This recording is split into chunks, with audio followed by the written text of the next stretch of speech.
if APF can work with the other African foundations and trusts and high net worth individuals and corporations, etc., to really grow the money, then we will have the resources to fund, properly fund, so many of the initiatives that we already know are happening on the continent, but also to fund more, to fund bigger, to stop us staying small, because small isn't enough when it comes to what we want to do about gender equality on the continent.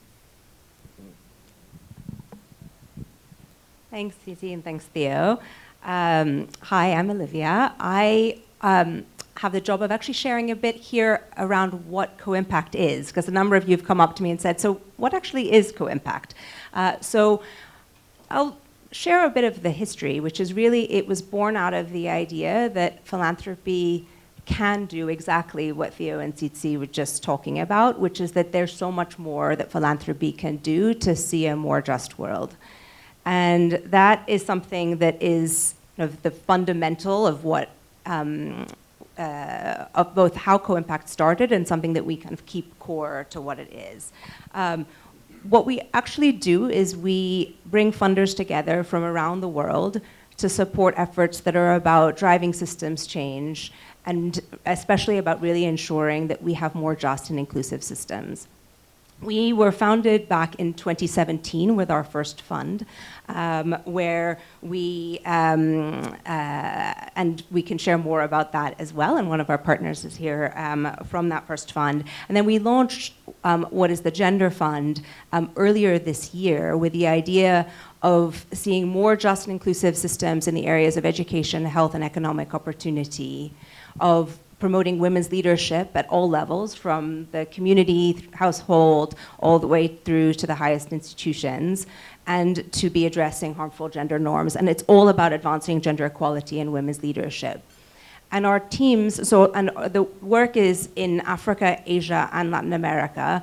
And our teams, and you'll be hearing from Wandia, who leads the work in Africa, it's our teams based in each region that lead the work to source efforts to support work in these different focus points.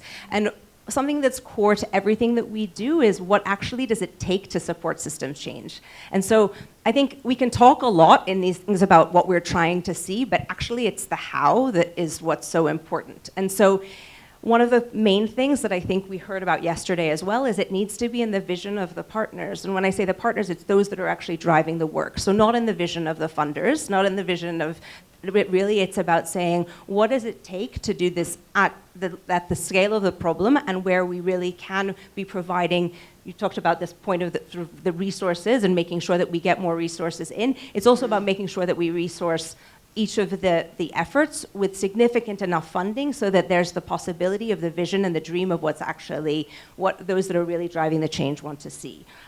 So that's core. Also, everything that we fund is, all of the organizations that we fund are actually rooted in the countries where we work. For all of the country level work, we do some work that also connects at a regional and global level, but the vast majority of our work is actually supporting efforts that are rooted in the context where they're working, and predominantly women-led as well. And again, as I mentioned, it's all long-term and significant funding as well. So I'll leave Wandia to share much more, but I just wanted to give a little bit more of the kind of context here. The other thing to note is we're bringing funders together from around the world. We are actually working with partners who are leading efforts in Asia and Latin America to bring together philanthropists from each of those regions to support the work there as well.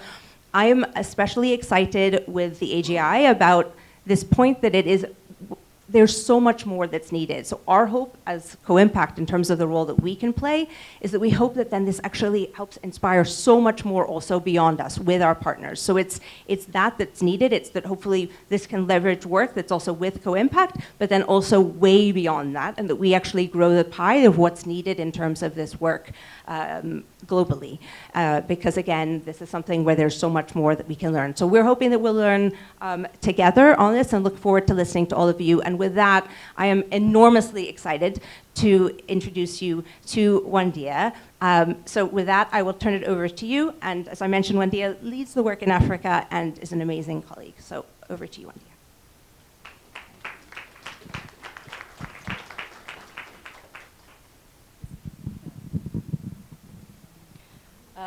Thank you, Sisi, Theo, and Olivia for your excellent opening remarks.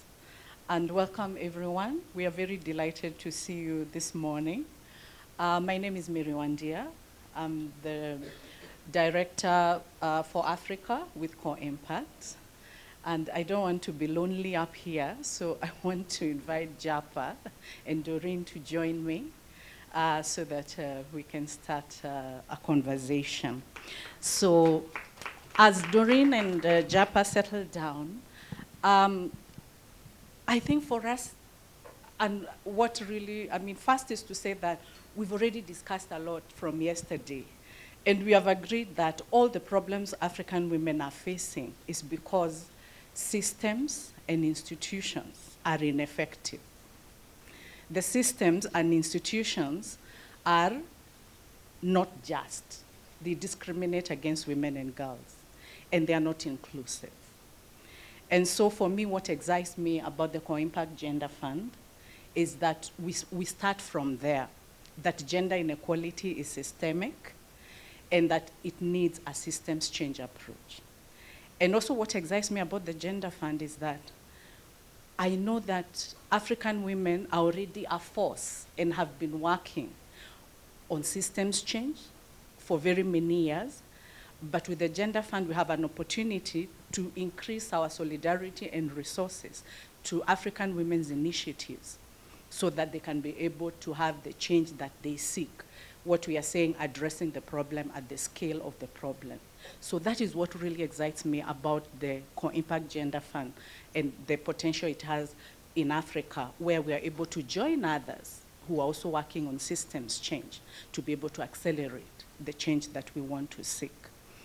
So for us, in Africa, what we are seeking to do is to work with organizations, coalitions of organizations, to be able to identify those levers in institutions and systems that we can change so that those systems become effective, just, inclusive, and so that they deliver significant and sustainable outcomes that are going to have impact for most, that's a large number of women and girls in the continent. And in terms of that is that we already work with a range of partners that already predate the Gender Fund. We already work with Teaching at the Right Level, who are working in Cote d'Ivoire, Zambia, and Nigeria. We already work with Harambee in South Africa, who work on youth employment. And we already work with CAMFED, who work on girls' education, where we partner with them in Tanzania and Zambia. But this morning, I'm so delighted to be joined by also two of our partners. I have Doreen, who is going to introduce herself and tell us what she does at One Acre Fund. And I have Japa, who is also going to tell us what she works on. So over to you, Doreen. Thank you so much. Good morning, everyone, and thanks for having me. It's really an honor for me to be here. As Wandia mentioned, we've been working with Core Impact for a few years, and they've really challenged us. Before the Gender Fund launched, when I first met Olivia and her team, it was at a design conference in South Africa. And I remember I walked away thinking, I was like, man, these guys can't say 5 sentences without saying the word gender. There's an obsession with gender. I came to learn why, and it's been a very productive relationship for us. So my name's Doreen Deshabandi. I work with One Acre Fund, which is a social enterprise supporting smallholder farmers in providing access to financing, last mile delivery of agricultural inputs, extension services, and market support as well. And increasingly over the last few years, we've really shifted. When I first joined One Acre Fund about 6 years ago, our focus was delivering impact to farmers in a program. We're very data-driven, and we built a program that we knew was delivering high impact to farmers. But then what we realized is that we could only serve so many farmers. In Rwanda currently, we are only serving 750,000 farmers. But if we are to take a system change approach to that work, there are 2 million farmers in Rwanda. So we're not able to reach every single farmer in this country and on this continent if we are simply doing this work alone. So over the last few years, we've had to evaluate, one, what within the agriculture system is broken? What is our role in fixing it? How do we bring other actors on board? And then how do we bring a very gendered perspective to the problems we're trying to solve for? And so there's been quite a lot of learning and also unlearning on our end as we try to articulate what that means and what our role within that system is. Thank you. Thank you, Doreen. So I'll hand over to Japa to introduce herself. All right, hello. Hi, good morning. As I like to say, my body is awake, but my voice is still sleeping. So I may be clearing my voice as I go on. It's a pleasure to be here. Thank you all so much for coming out to be with us today. And where do I start? So I'm Japa Dawuni, originally from Ghana. I trained as a lawyer, ended up becoming a political scientist. I have no intentions of running for office, but I decided to merge the two fields, law and politics, and becoming a professor, being a researcher.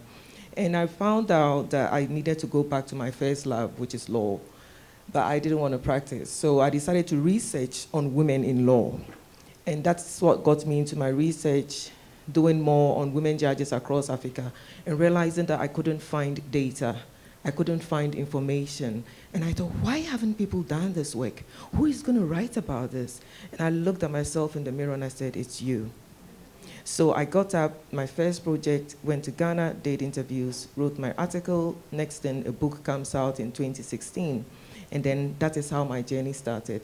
In a short part of it is that I decided that, okay, now I know the data, I have some data, I know the research, I know the problems women in Africa across the continent face, or some parts, as lawyers, as judges, as academics, as law students. I see the problems. How are we going to fix it? So I decided to move from research that informs me and others about what the problems are to begin interventions to address those problems. So I created a non-profit organization, which is my full-time other job, and I registered it in the US. It's working across the continent. And I said, this is going to be an institute that will do 4 things. 1, engage in deep, theoretically grounded empirical research that is qualitative. So we are talking to women, we are hearing them, and we are writing their experiences.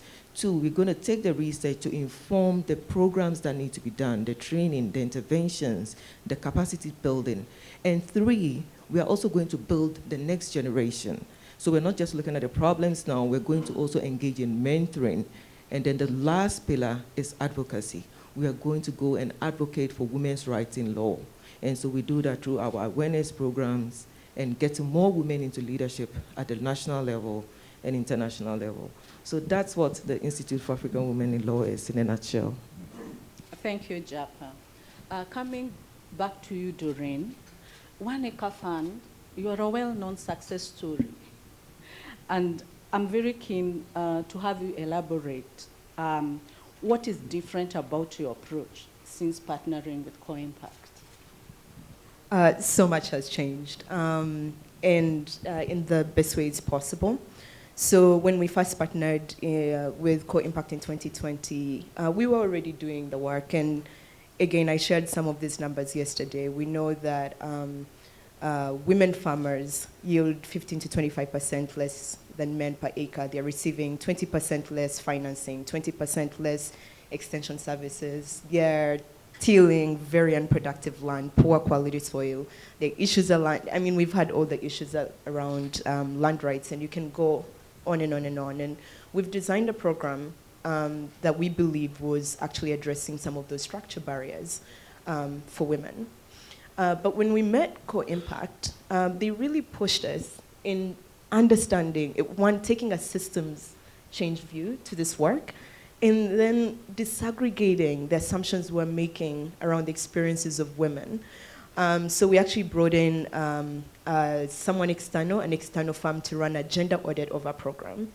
On the positive side, we did find that women in our program do perform much better than women outside of our program. We also found that there is no yield difference between men and women in our program. But what that also revealed is pinpoints that exist that we were not paying as much attention to. So for example, one was around household decision making. In Rwanda, we found that women have significantly less control over household decisions. So when it comes to things like input production, markets, use of post-market profit, and that hinders their participation in investments and consumption. We found that there's a lack of information. Women are not represented in groups or activities, in cooperatives that are training farmers on agriculture productivity, or in certain countries, even helping farmers on issues around land rights. We found that women have a time poverty. They're spending 5 hours a day on unpaid labor, which actually affects their earning potential long term. We found that in most African countries, we don't have sufficient legal frameworks that explicitly promote and sufficiently protect gender equal outcomes, especially on things like land. So, on one hand, we were finding that yes, our program is delivering a great impact to women within the program, but that actually wasn't by design, and that was one of the things we found out. So women within our program were having a great experience, performing to the same level, up to par with men, but it wasn't intentional. It's not because we designed the program to do that. It was almost by accident, and I think that was, it was quite shocking and very telling. And so for us, part of that learning was one, becoming more intentional about disaggregating our data, understanding the assumptions we're making, and being intentional about how we are designing for women. Two, we also learned that as much as we're addressing some of these structure barriers, we were barely scratching the surface on these deep-rooted barriers, for example, around household decision-making. We were not even having that conversation at the time. So on one hand, it was quite daunting and overwhelming to get all these results after having spent years building a program that has a very good reputation on data and evidence. But on the other hand, there was also understanding that if we're able to take this systems change approach, we can start with what we know and then leave time to unpack what we don't know. So currently, as we're speaking, we're actually hiring a gender program design expert and a gender measurement expert who we're hoping will help us push our previous focus from gender awareness, which is what I think we're doing, to more gender transformative work. And Waneka Fund, I think, does sit in a pretty unique position where we've invested in many years of building positive relationships with governments, with private sector, with other actors. And we know that, one, we can't do that work alone, but two, some of that work is not for us to do. It's for us helping figure out what is broken, what's not working, particularly for female farmers, and then bringing those actors on board, but creating the space for the same people we're trying to design for to actually lead some of that change. Thank you. Yeah, so thank you, Doreen. I think you paint for us the picture of what it means to work at the scale of the problem, and also to be very, very intentional in terms of what are your interventions? Are they reaching women? And also your outcomes, how do they impact also women at a larger scale? And you also highlight the importance of the policies, the laws, the regulations, especially in the agricultural sector. And so turning to JAPA, as Co-Impact, we really prioritize women's leadership, especially in law and economics, because these two domains have inaudible influence on policy making and allocation of resources in each country. But what we find is that there are institutional barriers that really are preventing women from especially entering, thriving, and rising in these two domains of law and economics. And without women, then we're not going to have, for instance, the policy that we need in agriculture, as Doreen has highlighted. And so turning to you, Japa, why is women's leadership in law important, and what are you seeing in your work? Thank you. So I'm going to keep my eye on Stephen because you need to flag me when I'm going over 100 miles an hour. So you might think, well, what's the connection between agriculture and law? There's a lot. We heard a lot yesterday about property rights, land rights, inheritance rights. Who are those going to interpret those laws? I'm not saying that women judges will necessarily hold in favor of women, but the fact is that they do have that gendered lens, they do have that legal experience, and so there's that aspect they come in. It also means that women lawyers who are gender conscious could understand a woman who is facing land issues and could help deal with that. So there's that connection we can make. But what is happening with women in law? I'm going to tell you two stories in 2 minutes. One is what I call the poverty of systems, which Wandia mentioned. The problem is that I can sit here and tell you in Senegal, women lawyers and judges make less than 18%. I can tell you in Egypt, they are still struggling to get women into the higher courts. I can tell you that maybe in Zimbabwe, yes, women have made it into 50% of the judiciary, but maybe the leadership positions are still not in the hands of women. I can sit here and paint a horrible picture of all the problems that women lawyers and judges in Africa are facing. I can tell you, based on data, research we have done to show that women lawyers still face sexual harassment. They still face unequal pay. They still face less promotion, problems. But what is it? It's the poverty of the systems that do not allow them to thrive. So that's the pity story. I can tell you another story, which is the power of women. And for that reason, you would know that across the continent of Africa, we lead in the number of women who have been chief justices in anywhere in the world, but most people don't know. I can also tell you that across the continent of Africa, Africa as a continent has placed more women as judges on the International Criminal Court than any other region of the world. Europe leads, but men. Europe lags, but women. So I can also tell you that the International Court of Justice, over 70 years old, has had only 5 women judges. One of them is from the continent, Judge Sebutinde from Uganda. So many other success stories I can tell you the power of women. Now choose which of these two stories you like. The poverty of systems, or the one that tells me, well, if I'm going to listen to the problems, then we can't do it. Co-impact is going to be like, oh my God, it's too enormous. But if you choose the power one, then you can tell yourself, you know what? The journey is always half done. We have the women, we have the powerful women. What do we need to do? We need to support them. We need to push them. And that way, it becomes an issue that when we have women in leadership, at the Institute, we focus now on 3 key areas: women lawyers, women judges, and women academics. If we are able to get more women to become law professors, it gives that idea of symbolic representation. A girl sees it, if she's a professor, I can be a professor. She goes for it. If we're able to get more women as lawyers, and across the continent it's happening, but we need to get them into leadership positions as managing partners who make the decisions, and hopefully they can make decisions that would positively affect other women working within the law firms.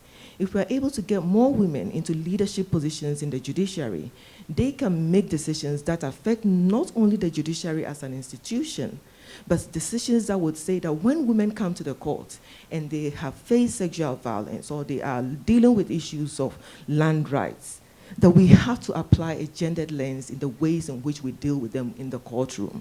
So the point is that when women are in leadership positions, 1, there's a symbolic representation. If she can do it, I can do it. 2, there's a substantive representation, that they begin to think about ways in which they can push other women forward. So what do? Leadership is important. The good news is that we have it already. The better news is that with Co-Impact and AGI, we can do better. And that is what I think we're going to do. Thank you, Japa. It is so great that you are seeing the opportunities and the solution. But I just want to prod you a little bit more. Sorry. I just want to prod you a little bit more on that. As you said, we need to get more women in leadership in law. Why is it not happening, and what do we need to do? Just give us money. We can do it. Just give us money. You know, we do it. In the US, we have something we call Black Girl Magic. You probably have heard it. And I said, yeah, it's good. It shows that black women, we do little, we do a lot with little. But I don't want to be Black Girl Magic anymore. I don't want to be Houdini. I don't need to do magic. Give me the money and let me do the work. Don't let me break my back and become a magician and do things that will dazzle you. No, give me the money and let me do the work. And so how can we do this? Why is this not happening? Let me tell you another quick story in 1 minute. A girl walks into a salon somewhere in Ghana, picks a magazine, sees a woman, she's 29, she has a PhD, she has all these credentials, and she says, I want to be like her. She cuts out the paper and she keeps that paper, and every single day she looks at this person and she does exactly what that woman did. And that is me. Nanette Graham. I still haven't met her. I've Googled her several times. I still haven't met her. But that is my story. And so why are we not having these systems change? Because we are not seeing. As we say, if you don't see or you can't see, you can't be. I met Nanette Graham, who I didn't know, still don't know, and she was my role model. And so what I decided to do with my work at the Institute is to tell the story of power. And so at the Institute, we are doing a lot of documentation of women who have gone into leadership positions. We have a digital archive that we are creating, that we are disseminating, that we are sharing with law students. During the COVID pandemic, I was just depressed like everybody else and just tired, and I said, I need something to motivate me. So I started talking to people that I know across different countries, and I said, give me the word for power. Power, what does it mean? And all the languages, they were too heavy, I couldn't spell it. And then I went to South Africa, and Amandla. Now, if you know what Amandla means, what is it? Power. Power. So we came up with the Amandla series, which was to tell the stories of women. We've documented chief justices, former chief justices, telling their stories of how they got to where they got to, and also documented the challenges, and they end up with advice for the next generation. So we can get more women in leadership. We have to document their stories. We have to document the processes, but also in the process, we need to make sure that we are encouraging not just the next generation, we are also telling people that give us the resources to be able to scale so that the young girl in the village in Uganda can hear the story of Judge Sebutinde and say, oh, if she can get to the ICJ, so can I. That the young woman in South Africa who, because of her family situation of poverty, because of her race, she cannot get into a law firm, can look at the story of Justice Mandisa Maya and say that I can also do it. And lastly, we need to get the men involved. This is what I say. Women are left to deal with all the mess most of the time. We are left to deal with the issue of gender inequality. But this is my simple analogy, and this is to be respectful to all other male allies. If men cause the problem, they should be part of the fixing of the problem. So for that reason, we bring in the male allies who are going to support us to change the systems, to change the institutions, to make them inclusive, so that justice is not just done, it's seen to be done, and that it's having the impact we want to see for now and for the future. Thank you, Japa. You really make it clear. We can't have systems or institutional change without women's leadership. And turning back to you, Doreen, do you have any example that demonstrates women's representation beyond the smallholder level? Actually, as you're speaking, Japa, a few things resonated. I think I said yesterday, in Rwanda, I sit in a place of privilege. I grew up in Uganda, and I grew up in an environment where equal opportunity for women and girls like me, for most people, for most of the girls I went to school with, that was not a reality. I was privileged enough to grow up in a family where they actually set higher standards for women and girls. In my family, actually, It's the opposite of what you see. And now working in a country where you have a government that really champions women's leadership. So I think at the policy level, the work that we're doing with government, representation in policy is not as much of an issue. Where we are seeing the issue is at the community level. Moving beyond the household. I gave an example yesterday of the National Extension System. You have 14,000 extension agents who are reaching farmers across the country. Only 20% of them are women. Only 20% of the 14,000 are women. And so it becomes difficult to have these conversations around challenging decision-making in a household. Who's going to lead those conversations in those communities if we don't have women represented? If you look at cooperatives, they are the ones who are doing market access work. They are investing in high value chains. If we're talking about moving farmers from extreme poverty, women are not going to be able to tap into that until they're heads of cooperatives, until they're extension agents in their communities. So we're actually working on, through our partnership with the government, we're working on a campaign. We want to shift the number of women extension agents from 20% to 50% over the next few years. And we think that, as Japa was saying, there's a role that plays in getting women in their communities to see someone else, a woman, playing a different role, of challenging the norms around that. We even want to take the training materials that they're using and explicitly put women in roles that communities don't expect them to be in. And then we want to actually supplement that with a radio campaign that reinforces those messages. So a combination of having new women leaders coming up in these communities, challenging that through the materials and the trainings and every single point of interaction, and then layering that on with a national campaign. So again, even at the policy level, I would say there's always going to be an opportunity for us to do better than we're doing. But I think a lot of the work within the agriculture space needs to happen at the community level, because that's where we see a lot of the gaps. Wow. So this is the kind of change that we are seeking, and to really partner with more organizations and women who are doing great work like Doreen and Japa. And I hope that this is the start of a journey for all of us to become a community, so that together we can deliver transformative impact at scale. And we are delighted to have all of you on board. Thank you very much.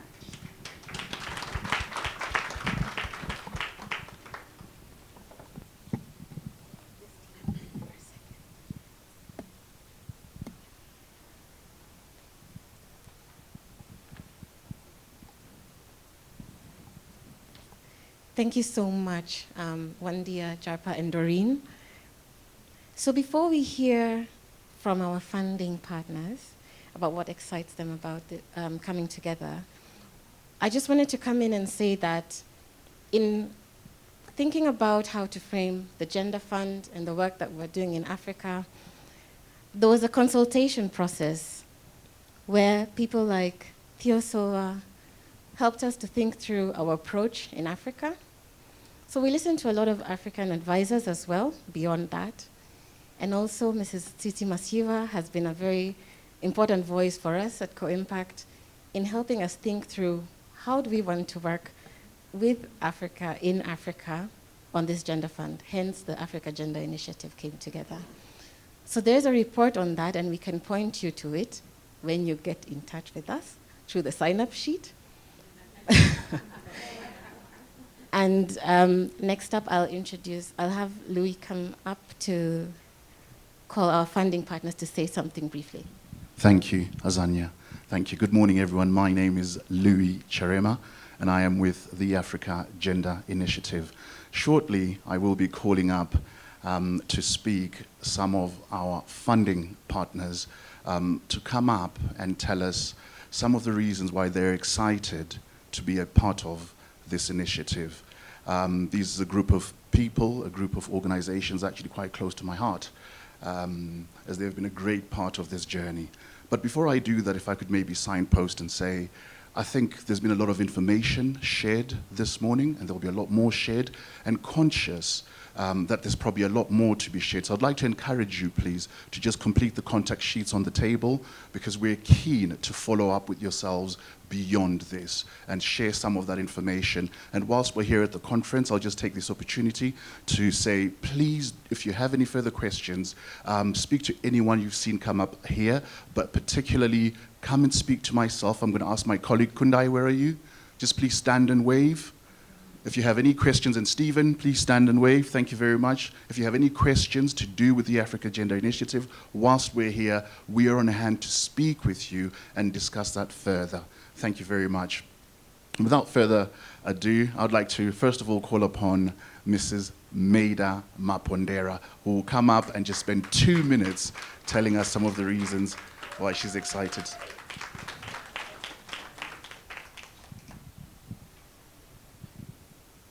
Thank you very much, Louis. Good morning, everyone. My name is Maida Mapondera, co-founder and CEO of Catalyst Foundation, which is the charitable arm of our family business. Our first project being SHE, which stands for Secure, Hope, and Empower.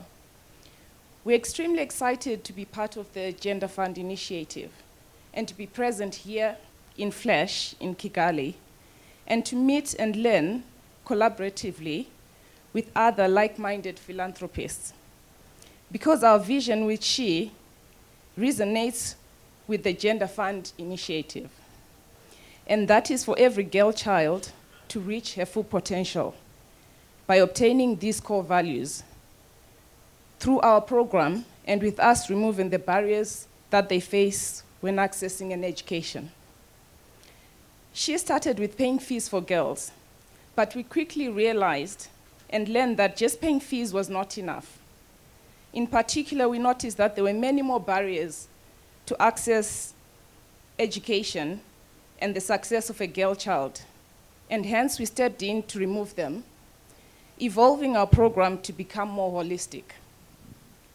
It is the whole system we need to address. And this brings me to the second big reason we're really excited and decided to become a partner, the idea of addressing systematic change. And this initiative, assisting in the global reach and goal of touching 100 million lives. Examples of the barriers beyond school fees the girls were coming across include a lack of finance for basic needs, such as food, sanitary wear, clothing, school fees, school uniforms, textbooks, health checks, legal registration, just to name a few. With our vision and journey, we are committed to positively impact one girl child at a time, bringing consistency to their life and being a true enabler to their access to education. Education, we believe, for us all, is the greatest gift you can give another human being. The issues and double-up barriers the girl child faces are well documented, and I knew that our work with SHE program would at best only impact a few hundred girls. But the opportunity to be part of the Africa Gender Initiative, supporting Core Impact, is a huge privilege to learn and impact at scale. So thank you, APF and Core Impact. But most importantly, I wanted to say thank you to Mrs. Masiwa for inviting us to be part of Africa Gender Initiative and for your commitment to the girl child and women empowerment, and to take others with you on this journey. This is a revolutionary approach. On behalf of us all at Catalyst Foundation, I can say we are all in. We have recognition and awareness of the potential to learn best practices from each other, from leveraging on all the work that has gone before our time. And this is yet another reason that we became a partner, to learn from other philanthropists with a proven track record, such as Mrs. Masiwa. We are inspired and committed to this vision to learn and come together on this shared goal, building an inclusive world. We are super thankful to everyone here, APF, Co-Impact, and all at the Africa Gender Fund family. Thank you.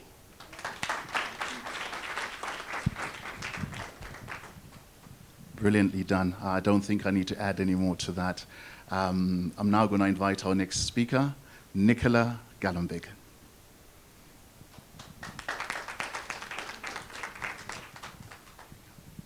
Thank you, and I'm looking forward to listening, so I'm going to try and be very brief.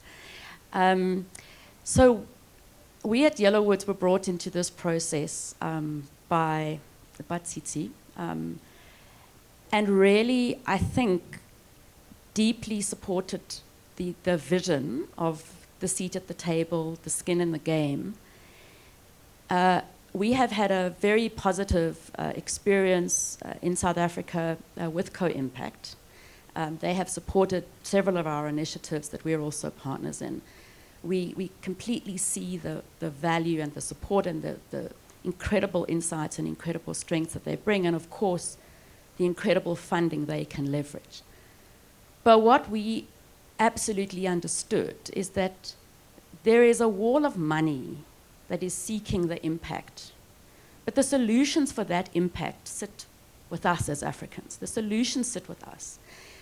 And solutions that can operate at the scale of the problem require us to be greater than the sum of the parts. It requires us to work as collectives, work systemically together, right? We need the lawyers combining with the agricultural extension officers, combining with the government, the champions of change within the government system, combining with the funders who are prepared to fund the catalytic innovations. And then you get the movements of change, right? And it is in the combinations. And what really excited me about this and why we have put some funding in is not, we know that the solutions lie in this collective, right? In each of your organizations succeeding and growing, but also in the power, to quote power, the power that will be created if the initiatives are joined up into movements, joined up into systemic collectives that together create a tipping point for change. And that is our model, and it is what we are excited about APF, about the African Gender Initiative, first and foremost, and then funding as a component. Funding is just a component, it is an input, right, into the change that needs to happen. But the power of the change is not the money. The power of the change is the social entrepreneurs, the activists, the people with power who exercise change within a position of power, and the networks amongst ourselves that will drive the change. And so I really want to just say, I hope some of our money is a fairy dust into this collective, really. And I want to just wish you all power and listen to what you have in mind and what you're planning to do, because it's what you do that will matter. Thank you. What we all do, I'm not excluding myself, I'm just getting older. I'm just getting older and tireder, so I look at all these young ones and think, go get them, girl. Huh? You're still young. Thank you for that, Nicola. And the last partner we're going to hear from is Mr. Byron Fundira.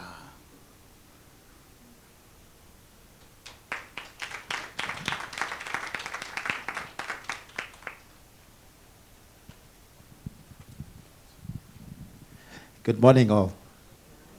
It's so difficult to take up after such sterling pronouncements by my two colleagues. But I just want to say, when the call came from Mrs. Masiwa through her team, for me, the decision-making was instantaneous. I just said to myself, this is such a great opportunity for all of us to make a difference. And that's all I wanted to say. I'm not going to say much more. I hope my contribution will be well received and will go towards a long way towards making this initiative such a great initiative that it is. Maida talked about the systemic change. We've had all the initiatives that are going to be behind this great initiative. And my wish is that we all come to action. We are all called to action now. And we start working towards making this a reality for every girl child in Africa. That's my hope and wish. I know the target is 50 million, but I'm sure we'll all surpass it because you are all brilliant people in this room and across the continent for those who couldn't make it. And I'm sure that I've set up a foundation to start the work called the Byron Fundira Foundation, which will look at alleviating period-based poverty in Southern Africa, entrepreneurship programs for young people, especially girls, on the continent, where I will use my little business experience. I know I'm a very small entity in that, and also to look at mental health awareness across the continent. Thank you.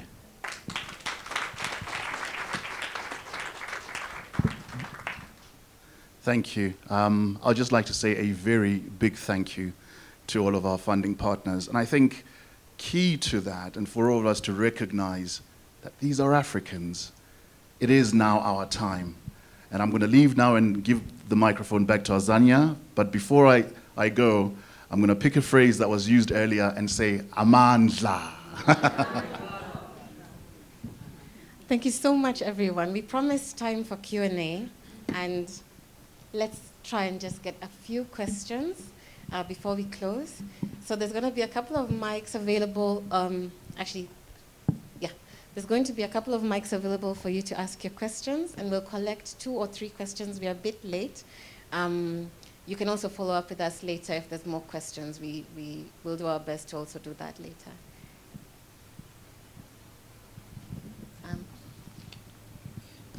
My name is E.J. Jidema from Nigeria, Godi Jidema Foundation.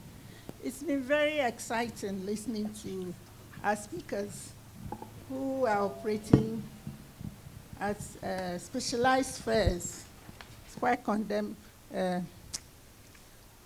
commendable in the loss fair, in the agrics fair.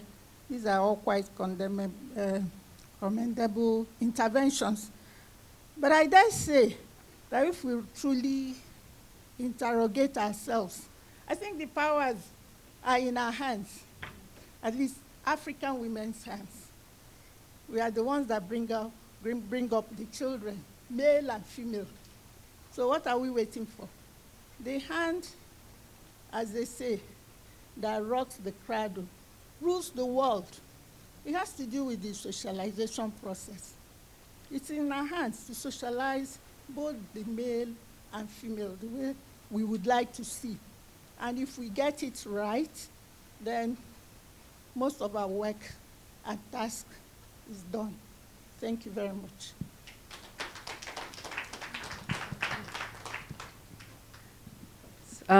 Good morning, everyone. My name is Titi Midzi from Urgent Action Fund Africa.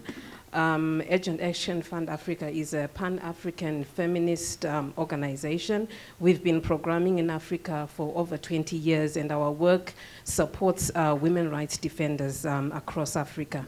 And we've had a lot of wealth of experience, and we've assessed the challenges that women and girls face in Africa, not limited to SRHR, gender-based violence, access to digital technology, and access to basic health services. And in looking at the work and the initiative, which is very, very exciting, I just wanted to find out, because a lot of the women that we support, they struggle due to the bureaucracy of our systems, the bureaucracy of them accessing funds, or the NGOization of support. To what extent will the initiative, the Africa Gender Initiative, and even Core Impact, the Gender Fund, to what extent are we reducing or limiting the bureaucracy so that the African women that are working on the ground can easily access funds, and so that they can access these funds without a lot of hassles and challenges. It is something that we saw during COVID, and as Agent Action Fund, we did do a bit of modifications so that they could access these funds, but I think it's a conversation that we are willing to continue to bring to the table so that we continuously ensure that these grassroots organizations and the women that are facing challenges can actually access the funding and improve their livelihoods. Thank you.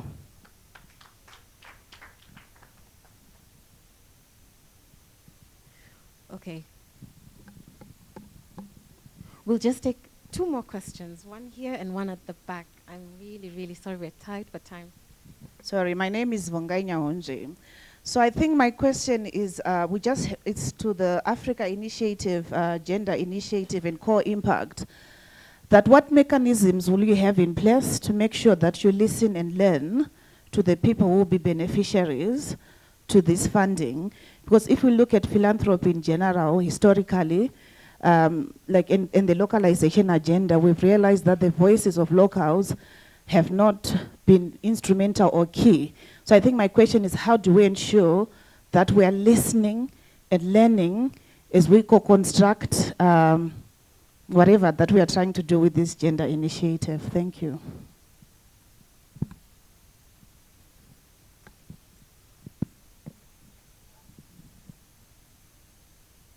Good morning, everyone.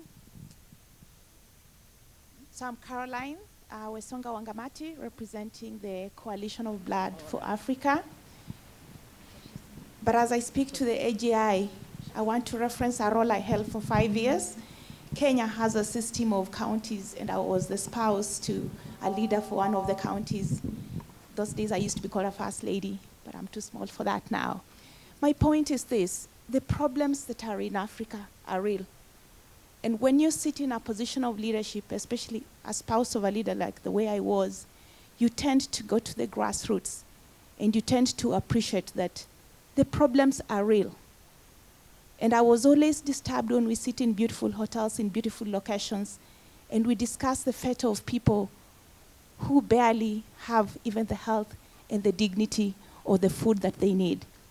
So as I speak to the AGI today, referencing my previous role and sitting where I'm sitting today, where I'm a strong advocate for maternal and child health, and speaking through the lens of blood, and we all know the needs for blood, anemia, malnutrition on this continent, the one problem. I want to ask the question, will the AGI put voice to these problems that exist on this continent?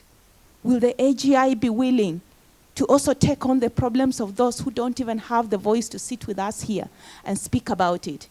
I used to operate on women with fistula problems. They can't sit in a room like this and talk about these issues. They can't even aspire to issues about leadership and empowerment because they don't even have the dignity in themselves to stand here and talk about this.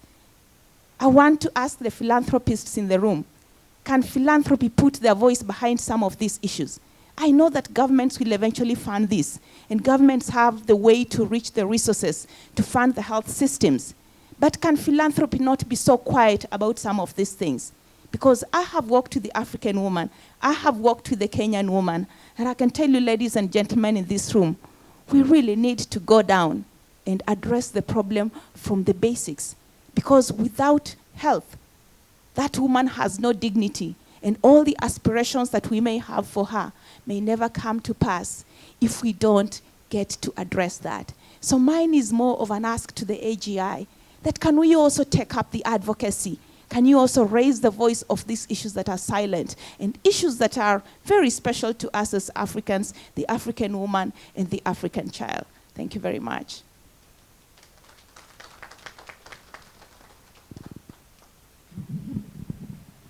Thank you very much for your question.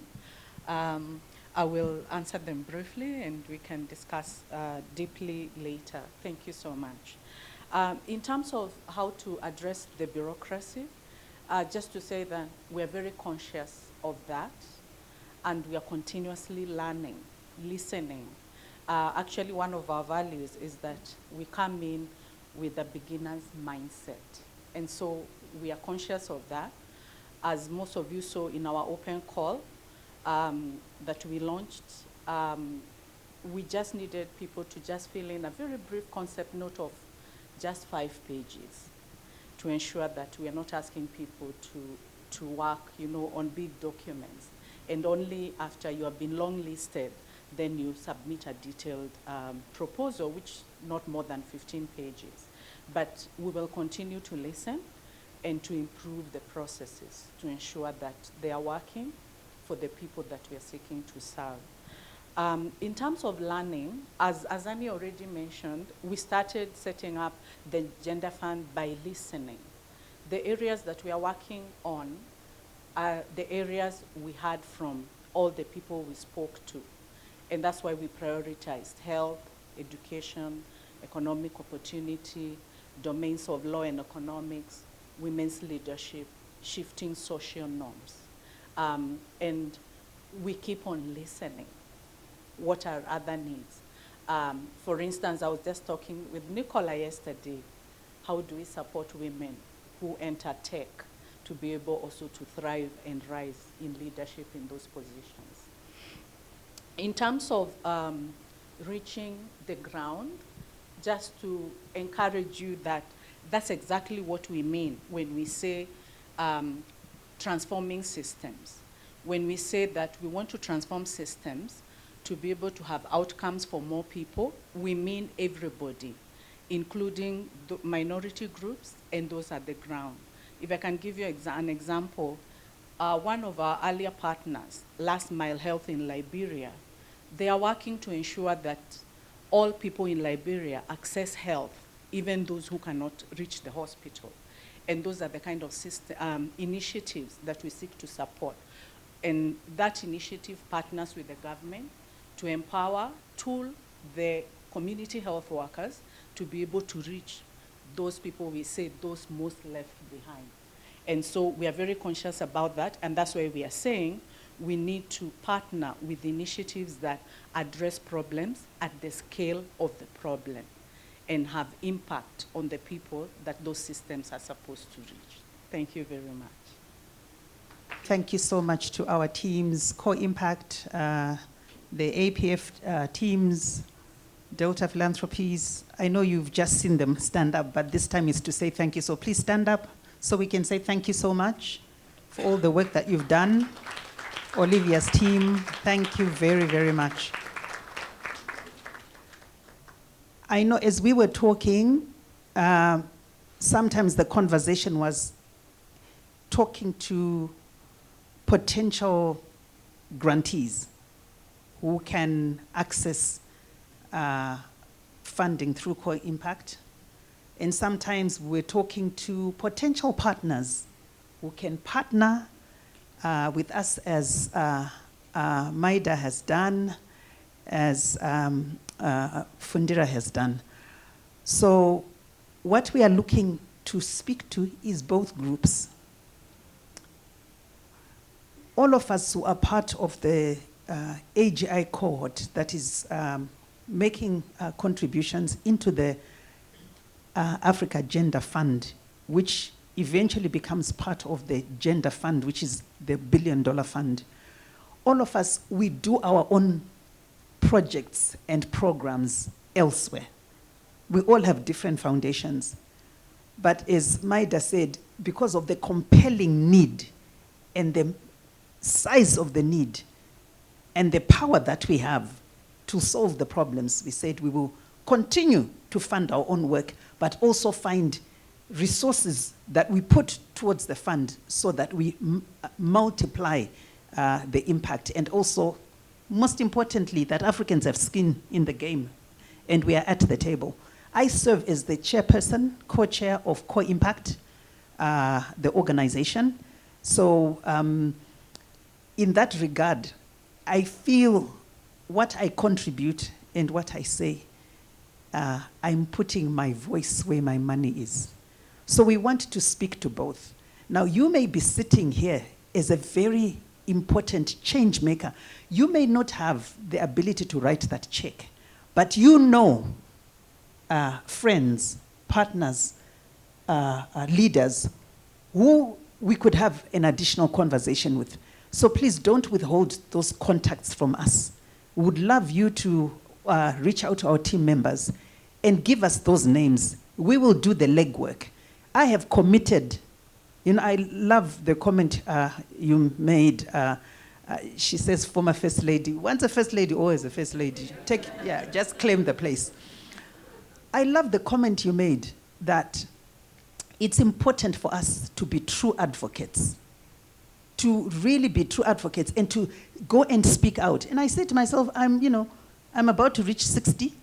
How do I want to spend the next last journey of my life?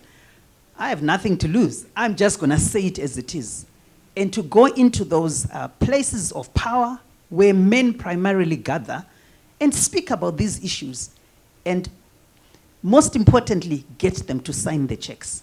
Because we know they're the ones who have the money right now, or make the decisions. So with that, I want to say thank you so much for coming this morning, rising up early, for your interest and your contributions, and we look forward to you completing the forms so that we can follow up with you and have the even more deeper conversations. God bless you. See you later.